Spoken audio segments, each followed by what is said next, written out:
मैं चाह रहा हूँ आप इतने टैलेंटेड आदमी बन जाओ। मैं आपको रीजनिंग पढ़ा रहा हूँ, भले ही आईएएस के एग्जाम देना पड़े, आरएस के एग्जाम देना पड़े, धरती पर कोई भी एग्जाम हो और वहां रीजनिंग आ जाए और आपके क्वेश्चन गलत हो जाए, ऐसा कभी होना नहीं चाहिए। ठीक है। अब आप देख लेना, यदि मैं आपको पढ़ाना स्टार्ट करूंगा तो ऐसा कोई क्वेश्चन नहीं होगा कि जो आपने अपनी क्लासों के दौरान नहीं पढ़ा। ठीक है। तो मैं रीजनिंग पढ़ाता हूँ, मैं रीजनिंग की बातें करूँ, बिना फालतू के उड़ते तीर क्यों लूँ। ठीक है, मैं खाली रीजनिंग की बात कर रहा हूँ। कोडिंग डिकोडिंग का एक क्वेश्चन आया था, अपनी शीट के अंदर जाके मैच कर लेना, शीट आपको कोडिंग डिकोडिंग की दे रखी है, सेम टू सेम क्वेश्चन यहाँ आके रिपीट हो गया, क्योंकि हमने शीट तो आपको आज की 4-6 महीने पहले दे दी थी और उसी शीट का कल क्वेश्चन एग्जाम के अंदर आता है। इसका मतलब मान रहे हो आप टैलेंट? यह मत कहना आरएस का पेपर हमने बनाया। प्रोबेबिलिटी भागीरथ सर ने एक बार आपको पढ़ाई थी, 4 घंटे की क्लास ली थी, एक डीटो क्वेश्चन प्रोबेबिलिटी का क्या हो गया, रिपीट हो गया। ये तो आप कभी कभार पता नहीं शक कर लेते हो। चलो इधर ध्यान दो, इधर ध्यान दो।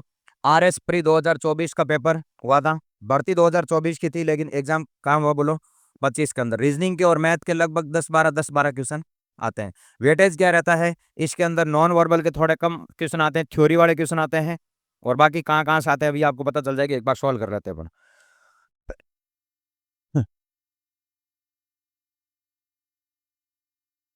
है इंग्लिश में ये?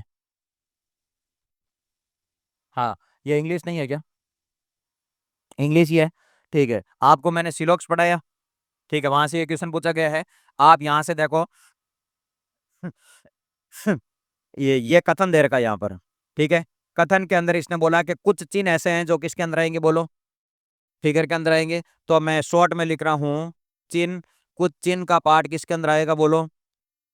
आकृतियों के अंदर आएगा। और सभी चिन्ह किसके अंदर आएंगे बोलो? ग्राफिक के अंदर। ये सारे के सारे चिन्ह किसके अंदर आगे बोलो? ग्राफिक के अंदर आगे। अब कह रहा है कि कोई भी ग्राफिक चित्र नहीं होगा, कोई भी ग्राफिक क्या नहीं होगा बोलो? चित्र नहीं होगा। बिल्कुल ठीक है, एक डायग्राम तो ये है, इसको आप पहला डायग्राम कह सकते हो। एक डायग्राम अपन क्या बनाते बोलो? और तो दूसरा डायग्राम बनाओ। ये कह रहा है यहां पर क्या लिया बोलो? चिन्ह। और कुछ चिन्ह किसके अंदर आएंगे बोलो? आकृतियों के अंदर। और सभी चिन्ह किसके अंदर आएंगे बोलो? ग्राफिक के अंदर। ये ले लिया अपन ने ग्राफिक। आगे इसने बोला कि कोई भी ग्राफिक चित्र नहीं होगा, कोई भी ग्राफिक चित्र नहीं होगा। क्या ये चित्र हो सकता है? ऐसा हो सकता है? ठीक है, तो अपन ने डायग्राम कितने बना दिए? दो डायग्राम का मतलब होता है कि एकदम ठोस तरीके से अपन बता सकते हैं कि कौन सा कंक्लूजन सही है और कौन सा कंक्लूजन गलत है। कंक्लूजन का मतलब होता है कि एकदम 100% क्या होना चाहिए, वो सही होना चाहिए। तो अब मेरे को ये बताओ, आप है यहाँ पर आपके पास में लिखा हुआ है कंक्लूजन, ठीक है, चेक करो। अब लिख दो ऐसे, डायग्राम नंबर फर्स्ट और डायग्राम नंबर सेकंड। अब मेरे को ये बताइए, आप कंक्लूजन एक, दो और दो ही कंक्लूजन है, ठीक है। हर कंक्लूजन को दोनों डायग्राम के अंदर चेक करना पड़ता है। यदि दोनों के दोनों डायग्राम ने कह दिया कंक्लूजन सही है तो ही सही मानना, वरना आपको सही नहीं मानना। पहला ये कह रहा है कि कुछ ग्राफिक आकृतियां हैं। क्या कुछ ग्राफिक का पार्ट आकृति में आ रहा है? यस। और कुछ ग्राफिक का पार्ट आकृति में आ रहा है। पहला कंक्लूजन दोनों डायग्राम कह रहा सही है, तो ये 100% क्या हुआ बोलो? सही हुआ। अगला कह रहा है, अगला कह रहा है कि कुछ चिन्ह क्या है? कुछ चिन्ह चित्र है, कुछ चिन्ह का पार्ट चित्र है। इसके अंदर तो गलत हो गया, लेकिन इसमें सही है, तो भी कोई काम नहीं आएगा। क्या इसमें और इसमें भी चेक करना। ये कह रहा है कुछ चिन्ह चित्र है, क्या कुछ चिन्ह का पाठ चित्र है? यहां पर भी नहीं, तो यहां पर भी क्या बोलो? गलत है। इसका मतलब फर्स्ट कंक्लूजन क्या हुआ बोलो? सही। अब मैंने इसके इतने क्वेश्चन कराए आपको, मेरे को नहीं लगता कभी आप इस टाइप का कोई क्वेश्चन गलत करोगे। तो आंसर क्या आना चाहिए बोलो? पहला कह रहा है कि नहीं तो पहला कंक्लूजन और नहीं दूसरा कंक्लूजन। ये कह रहा फर्स्ट और सेकंड दोनों कंक्लूजन। ये कह रहा कि केवल फर्स्ट कंक्लूजन, तो केवल फर्स्ट, मतलब आंसर क्या आएगा बोलो? सी। आजकल एग्जाम के अंदर चाहे एसएससी का देखो चाहे आरएस का देखो, एबीसीडी नहीं लिखे पा रहे हैं। यहाँ पर क्या नंबर लिखा पा रहे हैं? 1, 2, 3, 4 और 5। ठीक है, ये क्वेश्चन था एक। नेक्स्ट क्वेश्चन आपके पास में है, और क्वेश्चन के अंदर आपको दे रखा है एक तो स्टेटमेंट और एक क्या दे रखा है? तर्क। तर्क को कहते हैं आर्ग्यूमेंट। तर्क का मैं सिंपल भाषा में आपको मतलब बताऊं तो लपके करने होता है ना, वो क्या होता है? तर्क। जैसे मैंने आपको कहा कि संडे को आप टेस्ट दिया करो, इस प्रकार से पढ़ाई करा करो, आपने लपके करना स्टार्ट कर दिया कि सर हम तो घर पे जाकर रोटियां बनाते हैं, हमको तो टाइम है ही नहीं, हम तो ये करते हैं वो करते हैं। उसका मतलब आप हमारे सामने क्या कर रहे हो? आर्ग्यूमेंट कर रहे हो। पहले के जो बच्चे होते कभी टीचरों के सामने ऐसे ऊपर गर्दन करके बात नहीं करते थे। तो पहले के लोग भले मिनट थे, उनके नंबर भी अच्छे आते थे। अब जैसा आप डीट पढ़ा हो रहा, हम पढ़ने के लिए कहते हैं आप पढ़ते नहीं हो, लब के करते हो सर, हमारे तो उधर पानी आ गया था, हमारे रोड टूट गई थी, हमारे लाइट कट गई, लटूड़े फूट गए थे, हजार तरह का आप क्या करते हो बहाना करते हो सर। मेरे दादी बीमार हो गई, मैं दादी को टेबलेट दी रही है कर गुरा के, आप अंत में क्या करते हो, अंत में कहने का मतलब ये होता है कि मैं नहीं पढ़ूंगा। इस सारे भाव का मतलब यही होता है। ठीक है, आपसे पूछना है, क्या राजस्थान के अंदर बिजली की आवश्यकता कम करने के लिए हर घर में सौर ऊर्जा का उपयोग होना चाहिए? आपको पता सरकार भी यही कह रही है कि ज्यादा से ज्यादा क्या करो, सौर ऊर्जा की प्लेटें लगाओ, आपको हम सब्सिडी भी देंगे। इससे क्या होगा कि लाइट की खपत क्या होगी, कम, और जिसे आम आदमियों तक लाइट पहुंच पाएगी। आपको पता आज से 2 साल पहले जब कांग्रेस की सरकार थी, तो सरकार ने एक शेड्यूल बना लिया था कि सुबह 8 बजे से लगा करके 10 बजे के बीच में हम लगभग लगभग पूरे राजस्थान के अंदर लाइट को क्या करेंगे, काटेंगे, जिससे लाइट 2 घंटे काटने से लाइट की हमारी बचत होगी, जिससे हम पूरे दिन क्या करेंगे, अच्छे से सप्लाई कर पाएंगे। आपको याद है कि नहीं पता नहीं, 1 साल पहले ऐसा हुआ था। ठीक है, अब क्योंकि हम वो दिन नहीं भूलेंगे, क्योंकि गर्मियों का टाइम था, सुबह 8 बजे लाइट कटती और 10 बजे लाइट आती थी, बच्चों की बुरी हालत हो जाती थी, एशियां चलती नहीं थी, इन्वर्टर से पंखे चलते थे, सुबह सुबह आते पसीने से क्या हो जाते, लथपथ हो जाते। तो ये आपका कथन है, इसके ऊपर आपको आर्ग्यूमेंट करना है। आपसे पूछा गया है कि राजस्थान में बिजली की आवश्यकता कम करने के लिए हर घर में सौर ऊर्जा का उपयोग होना चाहिए। आपसे पूछा जा रहा होना चाहिए या नहीं। इसका देखो तर्क देर का, हाँ, इससे हमारे प्राकृतिक संसाधनों का संरक्षण होगा और पर्यावरण अनुकूल को बढ़ावा मिलेगा। राइट बात है। तो ये पहला तो आपका तर्क क्या है, बोलो सही। अगला कह रहा है नहीं, सौर ऊर्जा मत लगाओ। क्यों नहीं लगाने चाहिए? सौर पैनल महंगे होते हैं, महंगे होते हैं तो लगाए नहीं क्या? महंगे तो बीड़ी सिगरेट दारू भी होते हैं, लोग नहीं लाते हैं क्या? कभी कभार लोग कहते हैं ना कि सर तो फाइनेंशियली इतने वीक है कि बच्चों को अपना पढ़ा नहीं पाए, लेकिन भाई साहब रात को रोज दारू आता तो आता, पैसे कहाँ से आते हैं भगवान जाने। इसका मतलब फाइनेंशियली स्थिति कभी वीक होती नहीं। आदमी ठान ले मेरे को ये करना, तो सब कुछ कर सकता है। ये कह रहा है कि सौर ऊर्जा के प्लेट महंगे आते हैं इसलिए नहीं लगाए क्या? और आगे कह रहे हैं इन सभी मकान मालिक सब्सिडी के बिना इसे वहन करने में सक्षम नहीं होंगे। क्या सबकी हालतें ऐसी होती है क्या बिना सब्सिडी के लगा नहीं पाएंगे? आपको इसका कौन सा तर्क सही लग रहा है, कौन सा लपका सही लग रहा है, पहला वाला या दूसरा वाला? पहला सही है तो दूसरा क्या हुआ, गलत। ऑप्शन बताओ कौन सा लगा दूं? First number. तो सेकंड नंबर आ रहा है इसका आपका ये क्वेश्चन था। अगला एक नंबर सीरीज का क्वेश्चन आया, और मैं ये कह सकता हूँ काफी अच्छा क्वेश्चन था नंबर सीरीज का। ठीक है, काफी अच्छे का मतलब देखो, 2, 12, 36, 80 और 150 इस प्रकार का। मेरे को लगता है पिछले 1-2 साल के अंदर एसएससी ने भी इस प्रकार का क्वेश्चन नहीं दिया। 2 के बाद क्या दिया बोलो? 12, 12 के बाद में क्या दिया बोलो? 36, 36 के बाद में क्या दिया? 80 और 80 के बाद में क्या दिया बोलो? 50। ये कोई वैल्यू देख लो स्क्वायर एंड क्यूब के आसपास की वैल्यू नहीं है। सही बात है। तो मेरे को आप ये बता दो इतना, क्या इन दोनों के बीच का जो डिफरेंस आएगा वो डिफरेंस कितना का है? 10 का। चलो इसका डिफरेंस निकालो तो। 24 का। इसका डिफरेंस निकालो। 44 का। इसका डिफरेंस निकालो। 70 का। डिफरेंस से नहीं आया? यदि डिफरेंस से नहीं आए तो भी फिर डिफरेंस निकालो। यहाँ कितने का डिफरेंस? 14 का ही है। ओके, तो यहाँ डिफरेंस बताओ तो। 20 का। यहाँ डिफरेंस निकालो। है 26 का। इससे भी नहीं आया तो फिर क्या करूं? डिफरेंस निकालू। कई बार ऐसा क्वेश्चन मैं कराता हूं तो आपको लग रहा है सर मजे ले रहे हैं। क्या आरएस की परीक्षा हमारे स्टूडेंट मजे लिए क्या? है तो यहाँ डिफरेंस कितना का आया बोलो? 6 का। यहाँ डिफरेंस कितने का आया? 6 का। आगे डिफरेंस कितने का आना चाहिए बोलो? 6 का। इसका मतलब इसके अंदर 6 जोड़ो, यहाँ एक नंबर आएगा। क्या आएगा बोलो? 6 जोड़ो। है 32। यही आ रहा है। तो इसका मतलब अब क्या करूं बोलो? इसके अंदर 32 जोड़ू? तो एक काम करो, 70 में 32 जोड़ो, यहाँ की वैल्यू आएगी 102। अब एक काम करो, इसके अंदर 102 जोड़ो, मतलब 150 और 102 जोड़ो कितना आएगा? 252। तो आपका जो राइट आंसर था वो क्या था बोलो? 252 था। ये इतना अच्छा क्वेश्चन था। आदमी नॉर्मली क्या सोचता है, या तो स्क्वायर का डिफरेंस होगा, या क्यूब का डिफरेंस होगा, या डिफरेंस होगा, या डिफरेंस का डिफरेंस होगा। भाई साहब डिफरेंस कितनी बार निकलो अपन से? 3 बार। 1 बार, 2 बार और 3 बार। ठीक है, इस बार जो आरएस के पेपर के अंदर भी मैथ और जो रीजनिंग आई थी वो काफी अच्छी आई थी। तो ये क्वेश्चन अपनी सीट का, आप कोडिंग डिकोडिंग की अपनी सीट मैच करना, उस सीट का अपना 34 नंबर क्वेश्चन है ना कोडिंग डिकोडिंग का, वो सेम टू सेम रिपीट हुआ। ठीक है, ये यदि हम सोशल मीडिया पे आके ये कहते हैं हमारी सीट से सीधा क्वेश्चन आया, तो लोग कहेंगे कि आपने सीट बाद में डाल लिया होगा, लेकिन आपके पास तो सीट कब से है? 6 महीने पहले से ना। यदि इस बेस से पहले कोई पढ़ के गया तो अभी देख लेना, कोडिंग डिकोडिंग का 34 number question same to same ये क्वेश्चन है। और इस क्वेश्चन के अंदर आपको करना क्या है, ध्यान दीजिए। ये जो आपको प्रोजेक्ट दे रखा है ना, इसका कोड इस प्रकार से लिख रखा है, इसका प्लेस ये दिख रखा है, इसका आपको क्या पूछा गया है, कोड सब कुछ वही है, ऑप्शन भी वही है, सब कुछ क्या है वही। ऐसा लग रहा है मेरे को पूछ के कोई कोडिंग डिकोडिंग का क्वेश्चन दिया।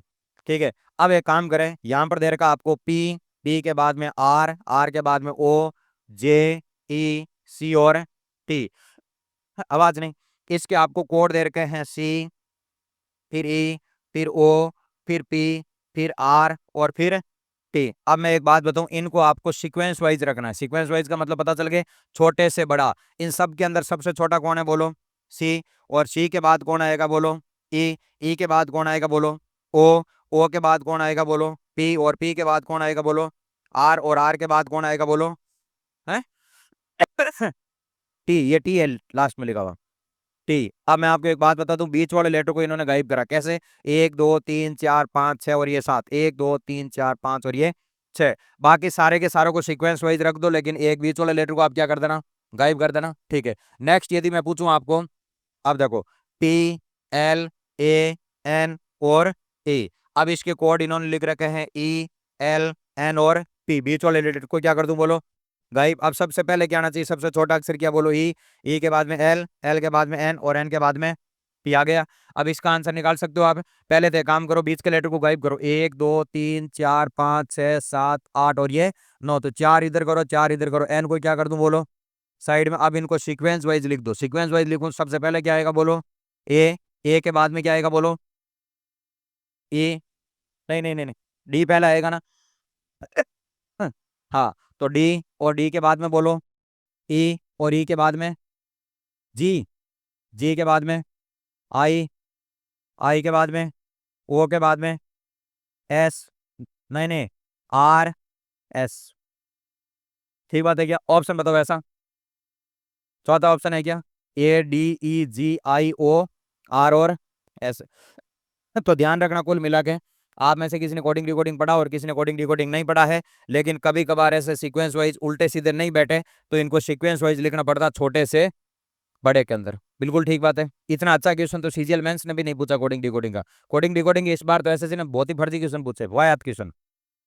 चलो, अगला क्वेश्चन आपके पास में देखो, यहाँ पर लिखा हुआ कथन और यहाँ पर लिखा क्रिया विधि। इसको बोला जाता है एक्शन, इंग्लिश में बोला जाता है कोर्स ऑफ एक्शन। ठीक है, आपको एक एक्शन लेना, कोई एक घटित घटना हुई उसके ऊपर आपको एक्शन लेना, क्या एक्शन सही है और क्या एक्शन गलत है। जैसे अभी महाकुंभ के अंदर काफी सारे लोग मारे गए थे, करीब 300-400 लोग मारे गए थे। सरकार के आंकड़ों के मुताबिक ये कहा जा रहा है कि 30 से 40 लोग मरे, लेकिन लोग आज भी वहां पर किल बिला रहे हैं। लोग ये कह रहे हैं कि हम जिनको साथ लेके आए, हमारे परिवार वालों को लोग मिल ही नहीं रहे, मरे हैं जिंदे हैं है क्या, उसके बारे में कोई पता नहीं है। कि रीलें ऐसी आ रही है कि वो 28 तारीख को भगदड़ हुई थी, उससे पहले की वहां पर गाड़ियां छोड़ी पड़ी है कई पार्किंगों के अंदर, कोई गाड़ियों को छेड़ ही नहीं रहा। छेड़ नहीं रहा इसका मतलब समझ गए, वो लोग मौजूद इस दुनिया में नहीं रहे। ठीक है, सरकार ये कह रही है कि मौनी अमावस के दिन सुबह 8 बजे 9 बजे तक 1 करोड़ 40 लाख लोगों ने नहा लिया, मतलब 1 करोड़ 40 लाख लोगों ने इन्होंने काउंट कर लिए, जबकि मरे कितने उनको आज तक ये काउंट नहीं कर पाए। कुछ लेडीजें ये रो रही है कि जो हमारे घर वाले थे मर गए तो कोई बात नहीं, कम से कम बता तो दो वो है कहाँ। सरकार कम से कम ये तक नहीं बता पाई है कि वो मरे हैं या जिंदे हैं, मरे हैं तो कहाँ है। ठीक है, मतलब कोई ठिकाना है ही नहीं। बोले हमने इस मेले के ऊपर करीब 7,000 करोड़ रुपए लगा दिए, तो तुमने इतने करोड़ रुपए लगाने के बाद कि इतनी बुरी हालात रही, लोग वहां पर मर रहे हैं। बोला हमारी रेलिंग टूट गई, क्या मजाक कोई बड़ी बांधी थी कि रेलिंग टूट गई है? एआई आने के बाद में आप सरकार के खिलाफ वीडियो बना नहीं सकते हो। इसका मतलब आप जानते हो, यदि आप सरकार के खिलाफ यदि वीडियो बनाओगे तो वो आपका वायरल नहीं होगा, चलेगा नहीं। क्यों नहीं चलेगा पता है क्या? है?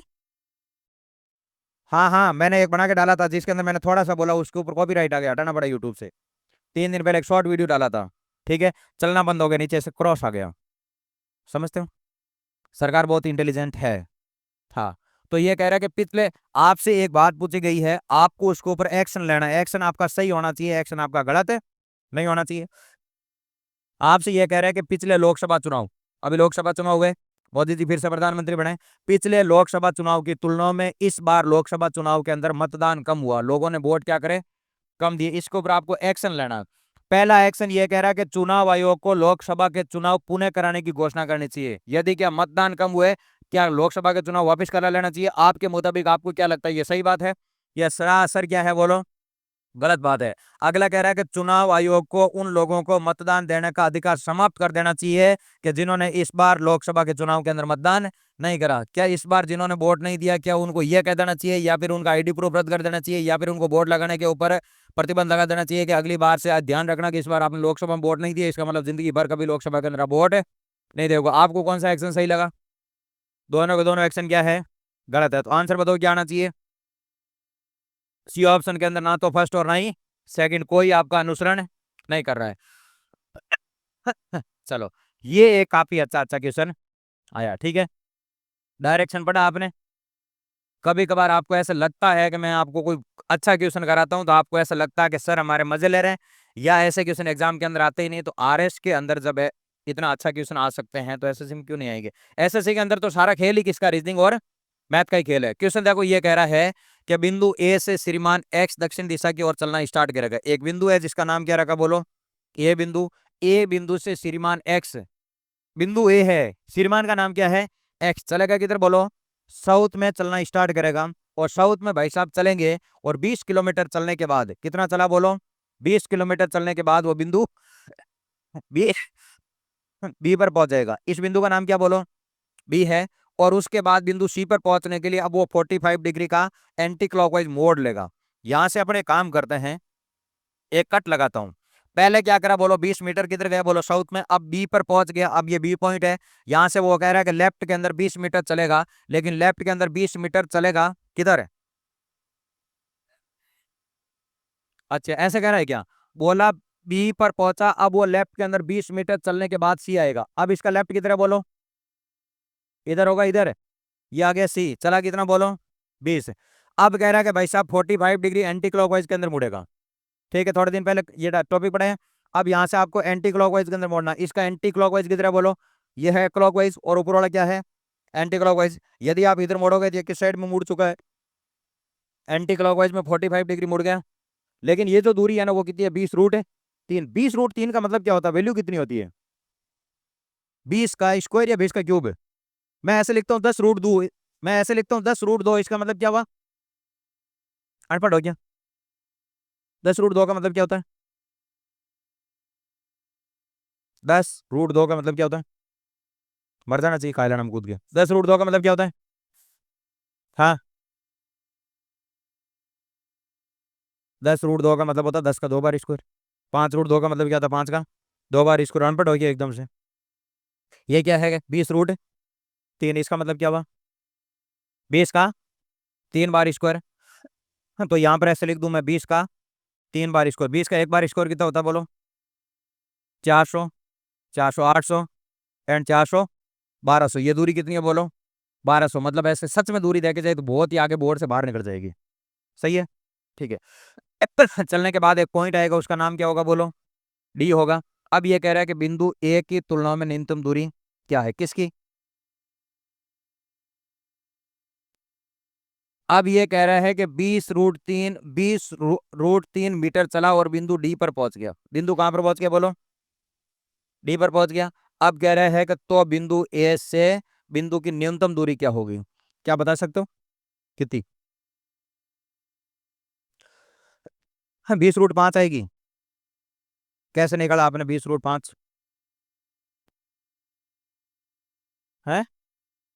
पहले किसकी दूरी निकालोगे, बोलो, ए और सी की दूरी। ए और सी की निकालोगे तो इधर भी 20 और इधर भी 20, तो 20 का स्क्वायर 400, और ये भी 400। तो इसको आप क्या लिखोगे, बोलो, 20 रूट 2 लिखोगे। हाँ, क्या आप ये दूरी निकाल सकते हो। अब ये क्या है आपके पास में, बोलो, ये बैच निकालना आपको, ये बैच हुआ। तो आप क्या करोगे, 20 रूट 3 में से 20 रूट 2 माइनस करोगे। अच्छा, इसको जोड़ना पड़ेगा, ये सबसे बड़ी वाली साइड है। तो आपको जोड़ना पड़ेगा 20 रूट 2 को और 20 रूट 3 को, तो कितना आ जाएगा, 20 रूट 5 आ जाएगा।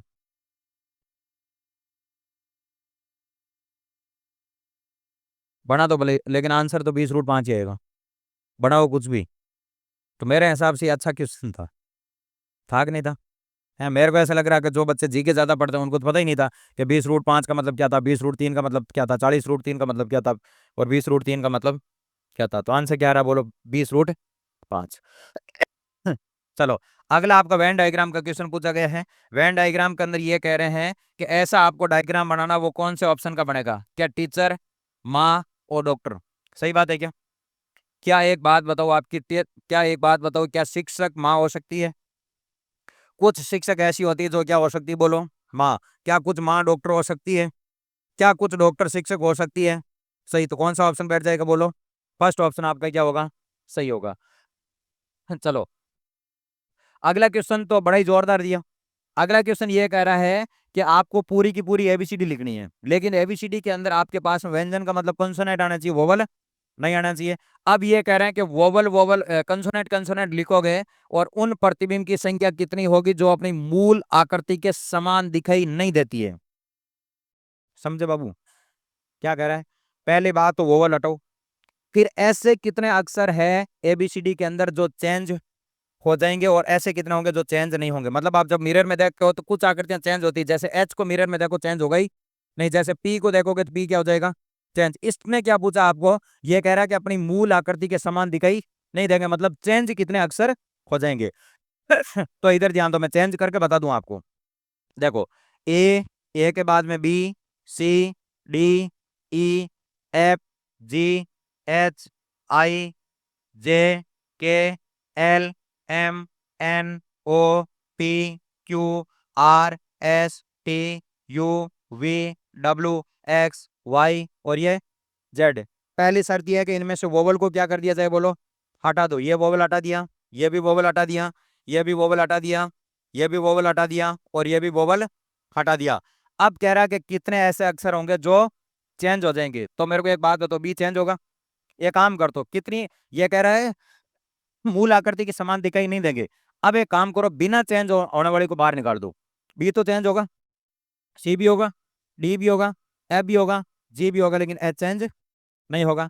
जे होगा, के चेंज होगा, इधर आ जाएगा, एल, एम, एन होगा, एन क्यों नहीं होगा, एन हो जाएगा, एन एस एन ऐसे हो जाएगा, पी होगा, क्यू होगा, आर होगा, एस होगा और टी नहीं होगा, वी नहीं होगा, डब्ल्यू नहीं होगा, एक्स नहीं होगा, वाई होगा और डब्ल्यू भी होगा। अब गिनो कितने अक्षर नहीं हुए, 1 2 3 4 5 6 7 8 9 10 11 12 13 और 14 और 15। इसका 14 होना चाहिए सही तक, एक को गलत कहाँ लिखा है?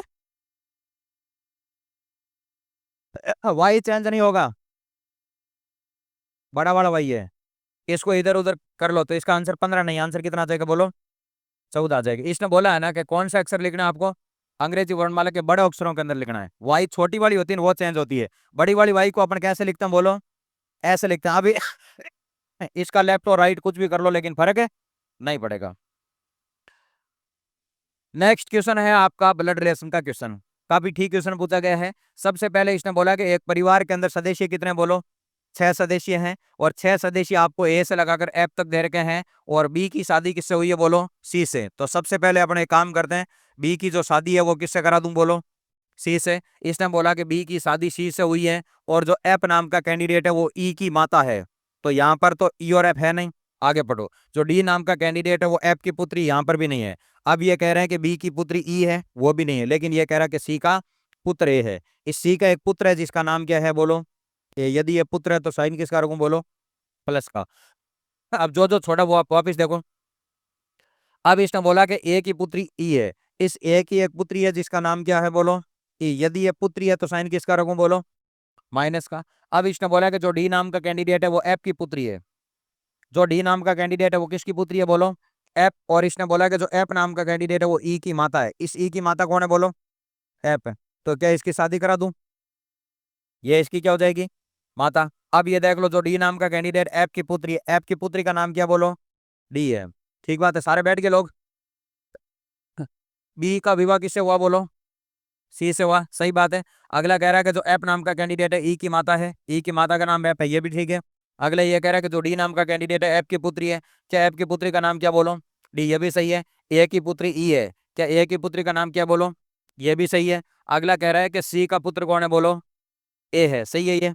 अब इसने बोला है कि इस परिवार में विवाहित जोड़े कितने हैं, दो, एक और ये दो। तो निम्नलिखित में से कौन सी बात सही है? क्या जो बी नाम का कैंडिडेट है वो ई का दादा है क्या? क्या ई के दादा, ये दादा या दादी कुछ भी हो सकता है क्योंकि इनका जेंडर क्लियर नहीं है। अगला ये कह रहा है कि जो सी नाम का कैंडिडेट है वो क्या ए की माता है? क्या ए की माता का नाम सी है? इसके बारे में 100% कह भी नहीं सकते, हो भी सकता और नहीं भी हो सकता। अगला कह रहा है कि जो सी नाम का कैंडिडेट डी की दादी है क्या? क्या डी की दादी का नाम सी है क्या? इसके बारे में भी अपन 100% नहीं कह सकते। अगला कह रहा है जो ई नाम का कैंडिडेट है वो सी की पुत्री है क्या? क्या इस सी की, क्या सी की पोती का नाम ई है? यह 100% क्या है, बोलो सही, आसानी था ना। चलो इस आकृति के अंदर आपसे पूछे गए थे कि हमें काउंट करके बताइए कितने ट्रायंगल है। ये अपने सीट की सेम टू सेम आकृति है, लेकिन चेंज ये है कि ये आकृति ऐसे बना दी। अपना वाली सीट में कैसे बनी हुई है, ऐसे खड़ी आकृति बनी हुई। काउंट करें इसको।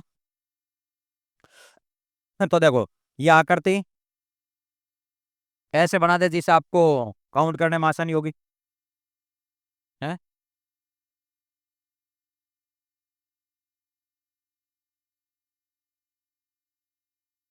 अब सही है।